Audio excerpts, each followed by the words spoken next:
4 হয়ে যাবে।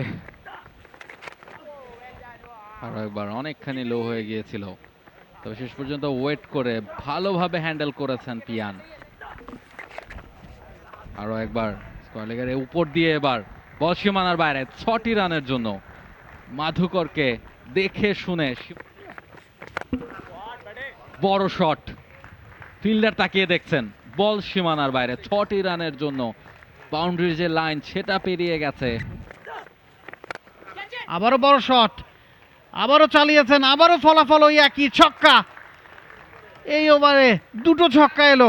উঠছেন ডাউন দ্য ট্র্যাক, এগিয়ে এসে লফটেড অন ড্রাইভ, বিশাল ছক্কা পিয়ানের ব্যাট থেকে, out of the ground. Shot, wonderful, eye pleasing, fantastic. আর আমিন পিয়ান হাফ সেঞ্চুরি করে তার কারেন্ট ফর্মটাই জানান দিয়ে দিলেন। বলটা খাটো লেংথে, আবারও চালিয়েছেন, আবারও ছক্কা হবে। এক্সিলেন্ট, এবারে সুইপ শটে ছক্কা।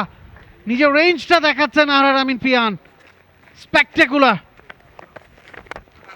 লেন্থটাকে পিক করতে পারেন নাই, এবার ধরা পড়বেন।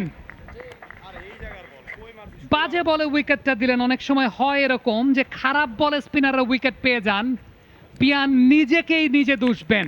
61 করে ফেরত যাচ্ছেন প্যাভিলিয়নে 203 রানের মাথায়। পরবর্তী উইকেটের পতন, অর্থাৎ ষষ্ঠ উইকেটের পতন। A shot too many. এই ওভার একটা বেশি শটই হয়তো খেলে ফেললেন আহরার আমিন পিয়ান, এবং ভর্তুকি দিতে হলো সেটারই। যতগুলো বাউন্ডারি, ওভার বাউন্ডারি তিনি হাঁকিয়েছেন আমরা দেখেছি অন সাইডে। এবার খাটো লেংথের বলটাকে অফ সাইডে টেনেছিলেন, মিড অফে খেলেছিলেন।